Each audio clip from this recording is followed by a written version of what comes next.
व्हॉट्सअॅपद्वारे करवीर विधानसभा मतदारसंघामध्ये 2554 मतदार कोठून आले अशी खोटी बातमी फिरत आहे। त्या अनुषंगाने निवडणूक निर्णय अधिकारी करवीर यांनी खुलासा केला आहे। मतदाना दिवशी ईव्हीएम यंत्राद्वारे नोंदवले गेलेले मतदान 2,76,225 आहे आणि मतमोजणीद्वारे उमेदवार निहाय जाहीर केलेली टपाली मतदानाची 2,554 ही आकडेवारी एकत्रित करून असलेले मतदान आहे। 2,554 मतदान हे टपाली मतदान आहे। त्यानुसार माननीय निवडणूक आयोगास कळवलेली आकडेवारी प्रसिद्ध करण्यात आली आहे। व्हॉट्सअॅपद्वारे फिरणाऱ्या बातमीमध्ये चंद्रदीप नरके यांचे मतदान 1,34,538 दाखवले आहे, ते चुकीचे आहे।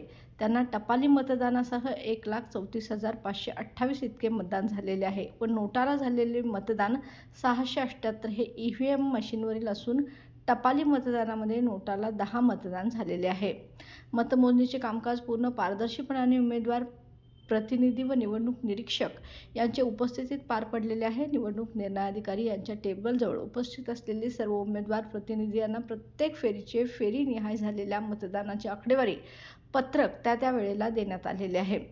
संबंधित खोट्या बातमीच्या अनुषंगाने उमेदवार राहुल पाटील यांच्याशी दूरध्वनीवरून बोलणे झालेले असताना त्यांनी सांगितले की मतमोजणी पारदर्शीपणे झालेली आहे। फेरीनिहाय झालेले मतदान माझ्या मतमोजणी प्रतिनिधींनी मला अवगत केलेले आहे। त्यामुळे अंतिमरित्या जाहीर झालेल्या आकडेवारीबाबत माझी काही हरकत नाही। जी बातमी फिरत आहे तशी आमची कोणतीही तक्रार नाही। व्हॉट्सअॅपद्वारे फिरणारा संदेश कोणी दिलेला आहे हे समजून आलेले नाही असे कळवले आहे। तरी कुणीही अफवा पसरवू नये किंवा दिशाभूल करण्याचा प्रयत्न करू नये। तसे झाल्यास माननीय निवडणूक आयोगाच्या निर्देशानुसार दंडात्मक कारवाई करण्यात येईल असे वर्षा शिंगण, निवडणूक निर्णय अधिकारी, करवीर विधानसभा मतदारसंघ यांनी कळवले आहे।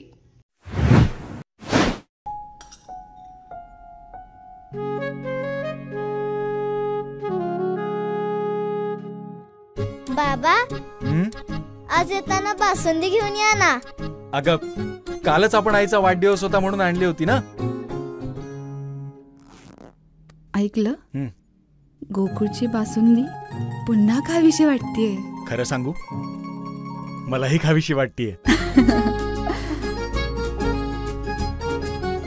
पुन्हा पुन्हा खावीशी वाटणारी गोकुळ बासुंदी।